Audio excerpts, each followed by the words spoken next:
सतनाम वाहिगुरु साहिब जी।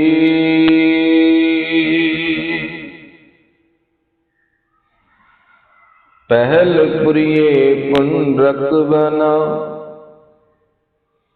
ताचे हंसा सगले जना। पहल पुरिये पुंडरक बना,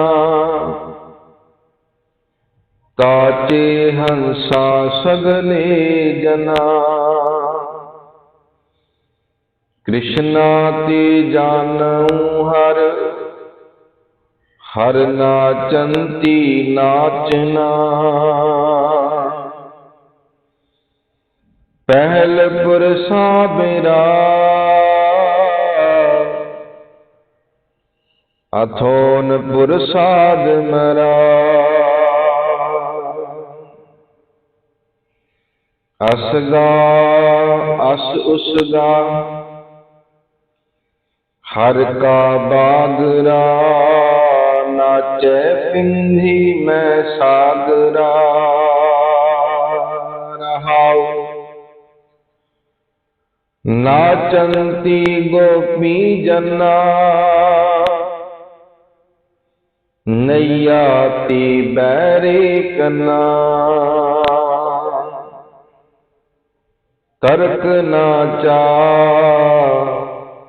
भ्रमिया चा, केसवा बचौनी अये मैये। एक आन जियो, पिंधी युग कले संसारा। प्रम प्रम आए तुम चे द्वारा। तू कुन रे मैं जी नामा।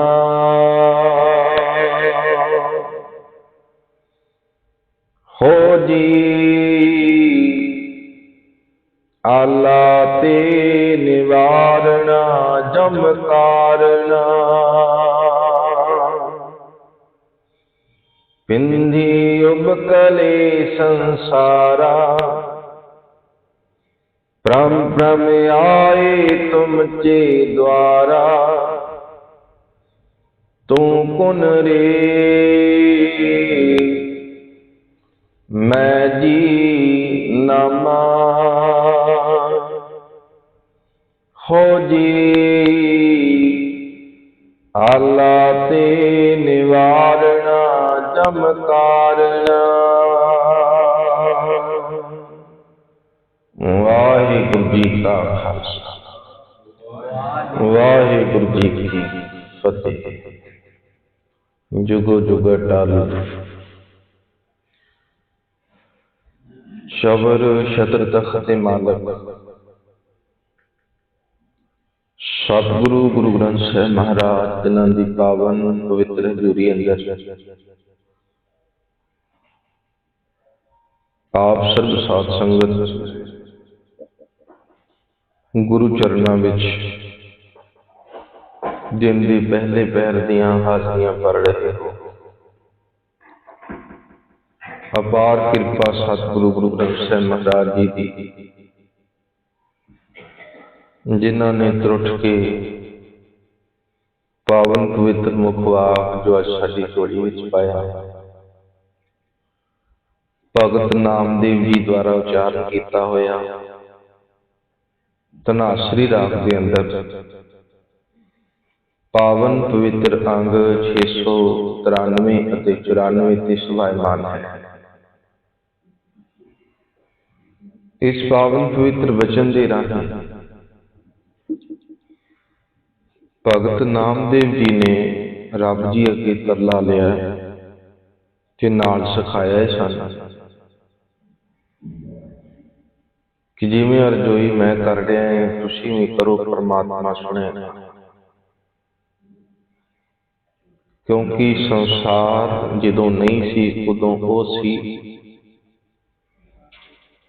जदों संसार बनाया अकाल पुरख ने रब उदों भी, ते जदों संसार नहीं रहेगा ते रब उदों भी रहेगा।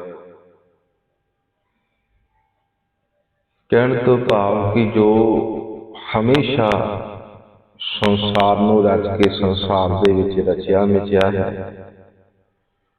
उस अकाल पुरख की इबादत दे विच असीं जुड़ी। रब ने कायनात बनाई है ते रब ने ही असल दे विच माया बनाई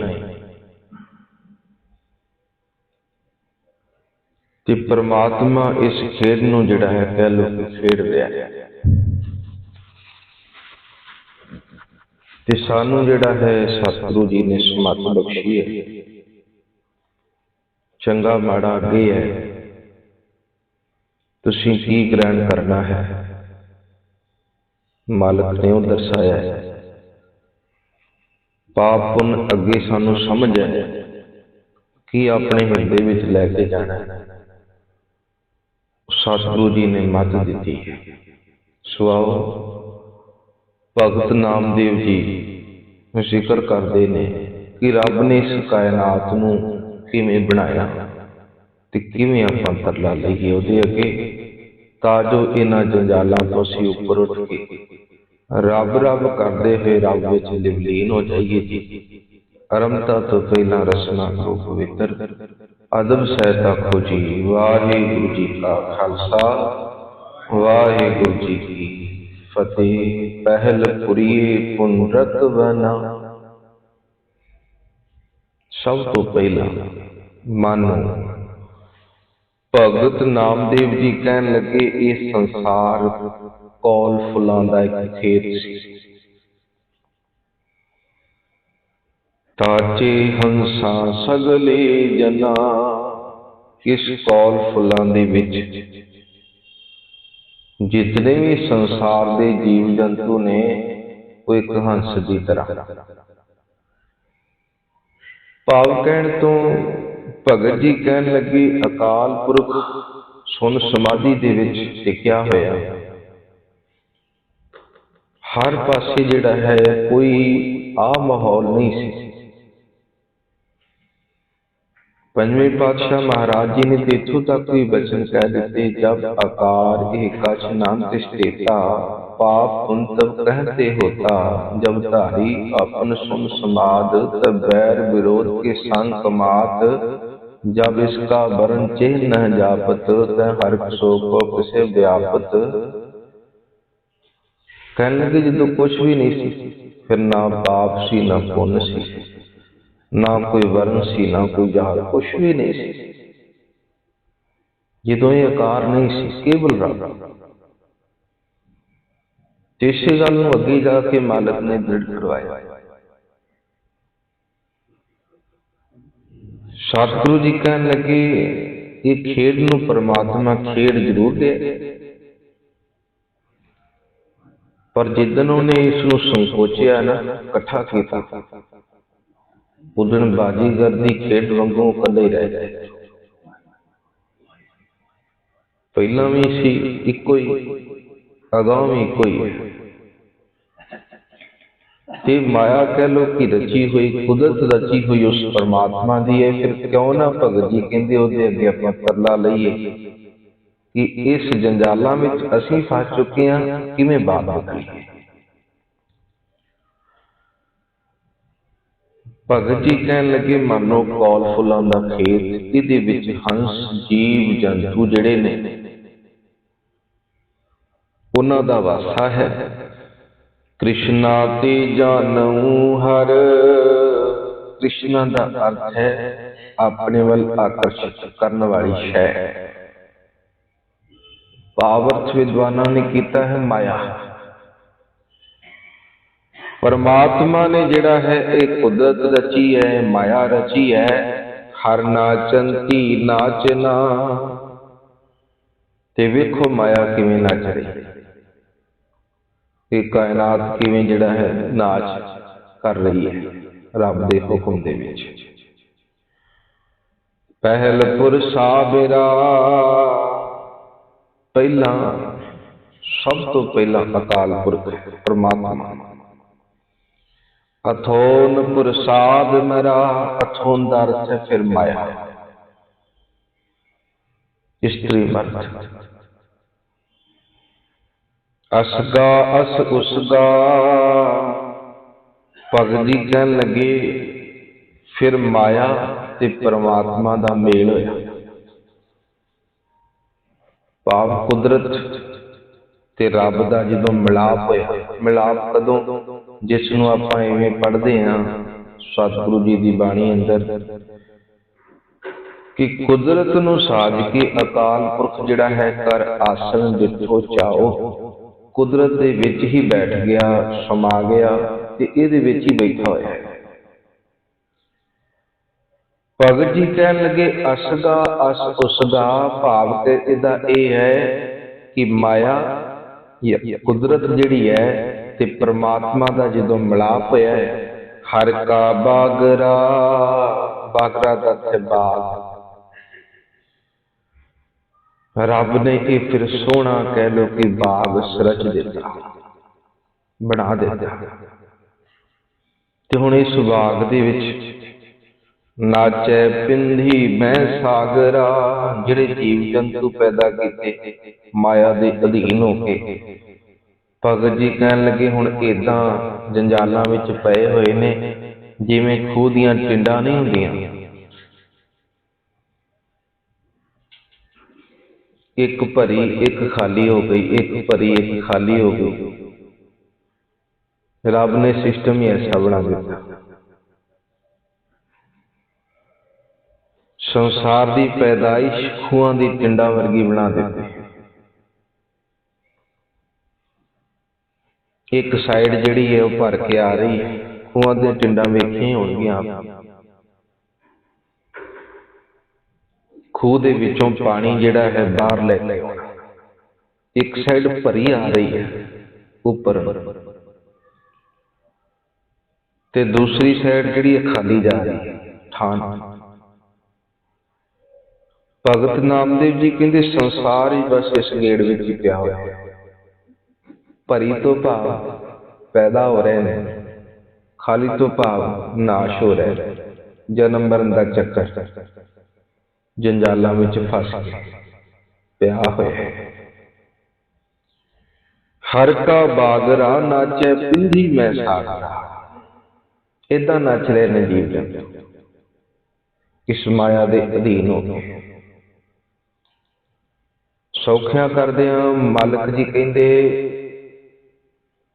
माटी को पुत्रा कैसे नचत है, देखे देखे सुने बोले दौड़े फिरत है। जब कछ पावे तब गर्भ करत है, माया गई तब रोवन लगत है। की नचना ही है। जो कुछ हासिल हो गया बहुत खुश हाँ, जो कुछ कोलों चले गया बड़ा निराश।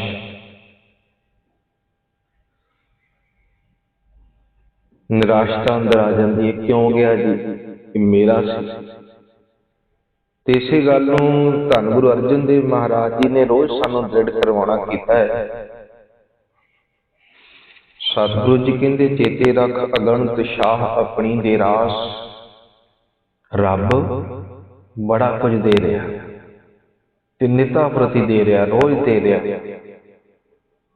साडा नजरिया नहीं वेख रहा। इन्ने स्वास मालक रोजाना दी दे रहा है, तो वधीक होर की है दस। अगणत शाह अपनी दे रास, खात पीत बरते आनंद उल्लास। खा रहा है, पी रहा है, हंडा रहा है, परिवार विच है, कारोबार विच है, बहुत खुश है, आनंद उल्लास बड़ा खुश है।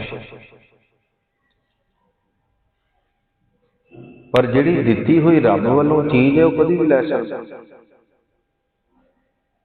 हुण माया दे जंजाल ने की कीता, इस गल नूं भुला दिता कि आ शै मेरी नहीं सी, जिन्हों मैं मेरी समझ लिया। किते अमानत है, रब वालों दिती हुई शै है ते वो अपनी वस्तु कदों भी लै सकता है। वो भावें कोई पदार्थ होवे, भावें कोई जीव होवे, भावें कोई भी शै संसार दी होवे। ਧੰਨ ਗੁਰੂ ਅਰਜਨ ਦੇਵ ਮਹਾਰਾਜ ਜੀ ਕਹਿਣ ਲੱਗੇ, ਆਪਣੀ ਅਮਾਨ ਕਛ ਬਹੁਰ ਸ਼ਾਹ ਲੈ। ਅਮਾਨ ਦਾ ਅਰਥ ਹੈ ਅਮਾਨਤ। ਜਦੋਂ ਪਰਮਾਤਮਾ ਆਪਣੀ ਦਿੱਤੀ ਹੋਈ ਕਿਸੇ ਵੀ ਅਮਾਨਤ ਨੂੰ, ਸ਼ੈ ਨੂੰ ਵਾਪਸ ਲੈਂਦਾ ਹੈ, ਅਗਿਆਨੀ ਮਨ ਰੋਸ ਕਰੇ। ਅਗਿਆਨਤਾ ਵਸ ਹੋ ਕੇ ਫਿਰ ਜਿਹੜਾ ਜੀਵ ਨਾ ਰੋਸ ਤੋਂ ਭਾਵ ਗੁੱਸਾ ਕਰਦਾ ਹੈ। ਕਿਉਂ ਹੋਇਆ ਇਹ? ਪਰ ਜਿਹੜੀ ਹੈ ਹੀ ਦੂਸਰੇ ਦੀ, ਹੈ ਹੀ ਇੱਕ ਅਮਾਨਤ ਦੇ ਤੌਰ ਤੇ ਸਾਡੇ ਕੋਲ, ਤੇ ਉਹਦਾ ਦਾਵਾ ਜਿਹੜਾ ਹੈ, ਭਗਤ ਜੀ ਕਹਿਣ ਲੱਗੇ, ਨਾ ਕਰੋ, ਜੰਜਾਲ ਵਿੱਚ ਫਸ ਜਾਓਗੇ। ਹਰ ਕਾ ਬਾਗਰਾ ਨਾਚੈ ਪਿੰਧੀ ਮੈਂ ਸਾਗਰਾ। ਨਾਚ ਰਹੇ ਨੇ ਜੀਵ ਜੰਤ, ਮਾਇਆ ਦੇ ਅਧੀਨ ਹੋ ਕੇ। ਰਹਾਉ ਨਾਚੰਤੀ ਗੋਪੀ ਜਨਾ। ਇਸਤਰੀ ਮਰਦ ਜਿਹੜੇ ਨੇ ਇਹ ਵੀ ਮਾਇਆ ਦੇ ਅਧੀਨ ਨੱਚ ਰਹੇ। ਨੱਚਣ ਤੋਂ ਭਾਵ ਉਹਦੀ ਅਧੀਨਗੀ ਕਬੂਲ ਰਹੇ। ਜੋ ਮਾਇਆ ਕਹਿੰਦੀ ਹੈ ਜਿਸ ਮੁਤਾਬਕ ਮਨੁੱਖ ਕਰੀ ਜਾ ਰਿਹਾ ਹੈ। ਨਈਆ ਤੇ ਬੈਰੇ ਕੰਨਾ। ਭਗਤ ਜੀ ਕਹਿਣ ਲੱਗੇ, ਆਗੂ ਪ੍ਰਮਾਤਮਾ। ਨਈਆ ਤੋਂ ਭਾਵ ਨਾਇਕ, ਅਕਾਲ ਪੁਰਖ ਪ੍ਰਮਾਤਮਾ ਸਾਡਾ ਆਗੂ ਰੱਬ ਹੈ। ਤੇ ਰੱਬ ਤੋਂ ਬਿਨਾਂ ਸਮਝ ਕੀ ਹੋਰ ਕੋਈ ਨਹੀਂ। ਬੈਰੇ ਦਾ ਅਰਥ ਹੈ ਦੂਸਰਾ, ਹੋਰ ਕੋਈ ਨਹੀਂ। ਤਰਕ ਨਾ ਚਾ, ਇਹਦੇ ਵਿੱਚ ਕੋਈ ਸ਼ੱਕ ਨਾ ਕਰੇ। ਭ੍ਰਮੀਆਂ ਚਾ, ਭਟਕਣਾ ਵਿੱਚ ਪੈ ਜਾਏਗਾ। ਜੇ ਵਿਚਾਰ ਕਰਨ ਤੇ ਆ ਗਿਆ ਕਿ ਹਾਂ ਸੰਸਾਰ ਕੀ ਆਪਣੇ ਸਰੀਰ ਨੂੰ ਲੈ ਕੇ ਮਨੁੱਖ ਜੇ ਸਮਝ ਲੇਗਾ ਕਿ ਮੇਰਾ ਹੈ, ਭਗਤ ਜੀ ਕਹਿਣ ਲੱਗੇ, ਉਦੋਂ ਵੀ ਭਟਕਣਾ ਸ਼ੁਰੂ ਹੋ ਜਾਏਗੀ। ਤੇ ਭੁਲੇਖਾ ਫਿਰ ਉਦੋਂ ਦੂਰ ਹੁੰਦਾ ਹੈ ਜਿੱਦਣ ਅਸਲ ਦੇ ਵਿੱਚ ਜਿਹੜਾ ਹੈ ਆਪਣੀਆਂ ਅੱਖਾਂ ਦੇ ਨਾਲ ਕੁਝ ਨਾ ਕੁਝ ਵੇਖਦਾ। ਨਈਆ ਤੇ ਬਹਿਰੇ ਕੰਨਾ, ਤਰਕ ਨਾ ਚਾ ਭ੍ਰਮੀਆਂ ਚਾ। ਸ਼ੱਕ ਨਾ ਕਰੀ ਰੱਬ ਬਣਾਈ ਹੋਈ ਕੁਦਰਤ ਦੇ, ਉਹਦੇ ਨਿਯਮਾਂ ਤੇ। ਭਟਕਣਾ ਹੀ ਕੇਵਲ ਪੱਲੇ ਪਏ। ਕੇਸਵਾ ਬਚਾਉਣੀ। ਕੇਸਵਾ ਕੇਸਾਂ ਵਾਲਾ ਪਰਮਾਤਮਾ। ਬਚਾਉਣੀ ਬਚਨ ਭਾਵ ਹੁਕਮ। ਅਈਏ ਮਈਏ। ਅਈਏ ਮਈਏ ਦਾ ਅਰਥ ਹੈ ਇਸਤਰੀ ਤੇ ਮਰਦ। ਅਈਏ ਦਾ ਅਰਥ ਹੈ ਇਸਤਰੀ, ਮਈਏ ਦਾ ਅਰਥ ਹੈ ਮਰਦ। ਏਕ ਆਨ ਜੀਓ। ਭਾਵੇਂ ਇਸਤਰੀ ਹੈ ਭਾਵੇਂ ਮਰਦ ਹੈ, ਸਾਰਿਆਂ ਦੇ ਵਿੱਚ ਅਕਾਲ ਪੁਰਖ ਬੈਠਾ ਹੋਇਆ ਆਪਣਾ ਹੁਕਮ ਚਲਾ ਰਿਹਾ, ਉਹਦੇ ਹੁਕਮ ਮੁਤਾਬਕ। ਇਸ ਲਈ ਭਗਤ ਜੀ ਕਹਿਣ ਲੱਗੇ, ਇਹਦੇ ਵਿੱਚ ਕੋਈ ਤਰਕ ਨਾ ਕਰਿਓ, ਕੋਈ ਸ਼ੱਕ ਨਾ ਕਰਿਓ ਕਿ ਹਾਂ ਹਰ ਇੱਕ ਦੇ ਵਿੱਚ ਪਰਮਾਤਮਾ ਜਿਹੜਾ ਵੱਖ-ਵੱਖ ਬੈਠਾ ਹੋਇਆ। ਨਹੀਂ, ਉਹ ਇੱਕੋ ਹੀ ਹੈ। ਉਹ ਇੱਕੋ ਅਕਾਲ ਪੁਰਖ ਸਾਰਿਆਂ ਵਿੱਚ ਬੈਠਾ ਹੋਇਆ ਹੈ। ਪਿੰਧੀ ਉਬਕਲੇ ਸੰਸਾਰਾ। ਭ੍ਰਮ ਭ੍ਰਮ ਆਏ ਤੁਮ ਚੇ ਦੁਆਰਾ। ਭਗਤ ਨਾਮਦੇਵ ਜੀ ਕਹਿੰਦੇ, ਖੂਹਾਂ ਦੀਆਂ ਟਿੰਡਾਂ ਵਾਂਗੂ ਅਸੀਂ ਜੰਜਾਲਾਂ ਵਿੱਚ ਪਏ ਹੋਏ ਹਾਂ, ਆਵਾਗਮਨ ਦੇ ਚੱਕਰ 'ਚ ਪਏ ਹੋਏ ਹਾਂ। ਸਾਨੂੰ ਜਿਹੜਾ ਇਹਨਾਂ ਜੰਜਾਲਾਂ ਤੋਂ ਬਚਾਓ। ਅਸੀਂ ਭਟਕਦੇ ਹੋਏ, ਭਰਮਦੇ ਹੋਏ, ਭੁਲੇਖਿਆਂ ਵਿੱਚ ਹੁਣ ਜਿਹੜਾ ਤੁਹਾਡੇ ਚਰਨਾਂ ਵਿੱਚ ਆਏ ਹਾਂ। ਤੁਮ ਚੇ ਦੁਆਰਾ, ਅਸੀਂ ਤੁਹਾਡੇ ਚਰਨਾਂ ਵਿੱਚ ਆਏ, ਤੁਹਾਡੇ ਦੁਆਰ ਤੇ ਆਏ ਹਾਂ। ਆਪ ਤਰਸ ਕਰੋ। ਉਹ ਸਿੱਧੀ ਜਦੋਂ ਗੱਲਬਾਤ ਹੋਈ ਹੈ, ਫਿਰ ਰੱਬ ਜੀ ਵੀ ਕਹਿੰਦੇ, ਤੂੰ ਕੌਣ ਰੇ? ਭਈ ਤੂੰ ਕੌਣ ਹੈ? ਤੇ ਪਿਆਰ ਦੇ ਵਿੱਚ ਭਿੱਜੇ ਹੋਏ ਨਾਮਦੇਵ ਜੀ ਕਹਿਣ ਲੱਗੇ, ਮੈਂ ਜੀ ਨਾਮਾ। ਰੱਬ ਜੀ, ਮੈਂ ਤੁਹਾਡਾ ਨਾਮਦੇਵ। ਹੋ ਜੀ। ਹੋ ਜੀ ਦਾ ਅਰਥ ਹੈ ਉਹ ਪਰਮਾਤਮਾ ਜੀਓ, ਮੇਰੀ ਬੇਨਤੀ ਸੁਣੋ, ਮੇਰੀ ਅਰਜ਼ ਸੁਣੋ।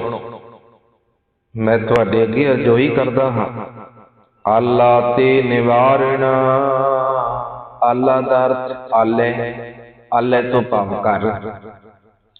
ਘਰ ਤੋਂ ਭਾਵ ਅਰਥ ਜਿਹੜਾ ਆਪਾਂ ਕਰਾਂਗੇ ਸੰਸਾਰ ਦੇ ਇਹ ਜੰਜਾਲ। ਭਗਤ ਜੀ ਕਹਿਣ ਲੱਗੇ ਇਹਨਾਂ ਜੰਜਾਲਾਂ ਤੋਂ ਸਾਡਾ ਜਿਹੜਾ ਹੈ ਨਾ ਨਿਵਾਰਨ ਕਰ ਦਿਓ, ਨਿਵਰਤੀ ਕਰਵਾ ਦਿਓ, ਅਸੀਂ ਜਿਹੜਾ ਇਹਨਾਂ ਜੰਜਾਲਾਂ ਤੋਂ ਉੱਪਰ ਉੱਠ ਜਾਈਏ। ਕਿਉਂ? ਕਿਉਂਕਿ ਜਮ ਕਾਰਨ ਇਹੋ ਹੀ ਜੰਜਾਲ ਜਿਹੜੇ ਨੇ ਜਮਾਂ ਦੇ ਨਾਲ ਸਾਡਾ ਗਿਰਵਾ ਪਵਾ ਦਿੰਦੇ ਨੇ, ਤੇ ਅਸੀਂ ਨਹੀਂ ਚਾਹੁੰਦੇ ਕਿ ਸਾਡਾ ਜਿਹੜਾ ਹੈ ਨਾ ਵਾਹ ਜਮਾਂ ਦੇ ਨਾਲ ਪਵੇ ਮੱਥਾ ਜਮ, ਅਸੀਂ ਮੱਥੇ ਲੱਗੀਏ ਜਮਾਂ ਦੇ ਨਹੀਂ। ਇਸ ਕਰਕੇ ਅਰਜ਼ੋਈਏ ਪ੍ਰਮਾਤਮਾ ਜੀ, ਕੁਦਰਤ ਤੁਹਾਡੀ ਰਚੀ ਹੋਈ ਹੈ, ਮਾਇਆ ਵੀ ਤੁਹਾਡੀ ਬਣਾਈ ਹੋਈ ਹੈ, ਤੇ ਜੇ ਅਸੀਂ ਇਹਦੇ ਵਿੱਚ ਫਸ ਚੁੱਕੇ ਹਾਂ ਨਾ, ਤੇ ਕੱਢਣ ਦਾ ਰਸਤਾ ਵੀ ਜਿਹੜਾ ਨਿਕਲਣ ਦਾ ਰਸਤਾ ਵੀ ਤੁਹਾਡੇ ਕੋਲ ਹੈ। ਇਹ ਨਹੀਂ ਕੋਈ ਬਣਾਈ ਹੋਈ ਸ਼ੈ ਦੇ ਵਿੱਚੋਂ ਪ੍ਰਵੇਸ਼ ਕਰਨ ਦਾ ਰਸਤਾ ਹੋਵੇ ਤੇ ਨਿਕਲਣ ਦਾ ਨਾ ਹੋਵੇ, ਐਸਾ ਤੇ ਨਹੀਂ ਹੈ ਨਾ। ਜੇ ਕੁਦਰਤ ਤੁਹਾਡੀ ਰਚੀ ਹੋਈ ਹੈ ਤੇ ਤੁਹਾਡੇ ਕੋਲ ਕੁਛ ਨਾ ਕੁਛ ਤੇ ਹੈ। ਗੁਰੂ ਪਰਮਾਤਮਾ ਜੀਓ ਕਿ ਅਸੀਂ ਇਸ ਮਾਇਆ ਦੇ ਵਿੱਚ